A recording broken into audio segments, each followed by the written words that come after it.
হাড় ভাঙা চিকিৎসার জন্য আপনারা কার কাছে যাবেন?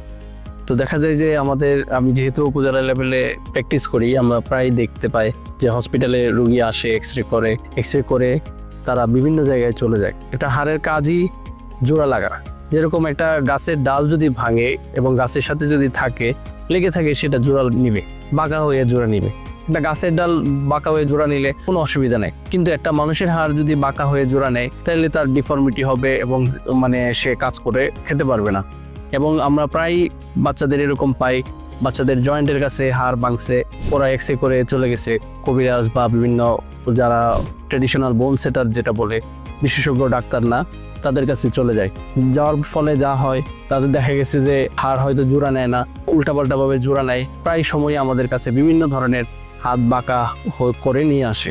এবং কিছু কিছু ভাঙা আছে যেগুলোতে আসলে অপারেশন করতে হয়, সেগুলো আসলে অপারেশন ছাড়া জোড়া লাগে না।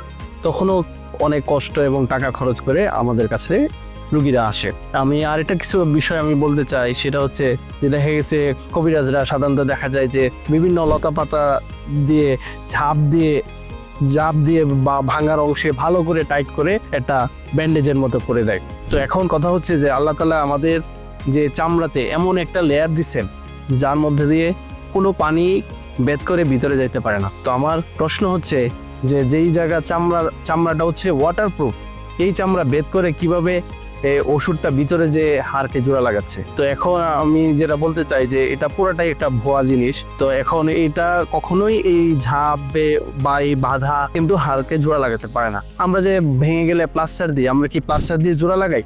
না, আমরা একটা নির্দিষ্ট সময়ের জন্য এটাকে রেস্টে রেখে দিই যাতে এটা সুন্দরভাবে লাগে।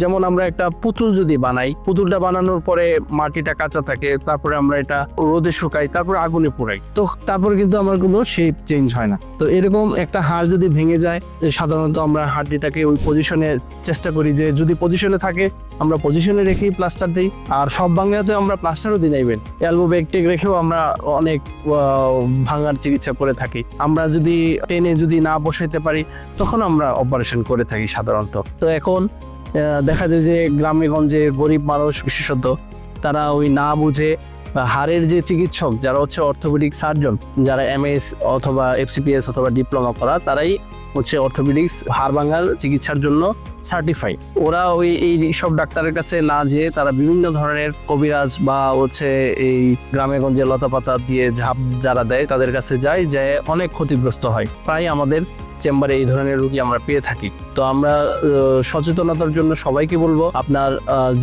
কখনোই যদি আঘাত পান, নিকটস্থ হাসপাতালে যোগাযোগ করুন। হাসপাতালে এক্স-রে করলে নিকটস্থ হাসপাতালের ডিউটি ডাক্তারকে দেখালেও উনি বলে দিবে যে আপনি কার কাছে আপনি চিকিৎসা নেবেন।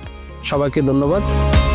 আমি ডাক্তার Sanaullah Khandakar, assistant professor, Brahmanbaria medical college, নিয়মিত চেম্বার করতেছি লাবিডা হসপিটাল, আশুগঞ্জে।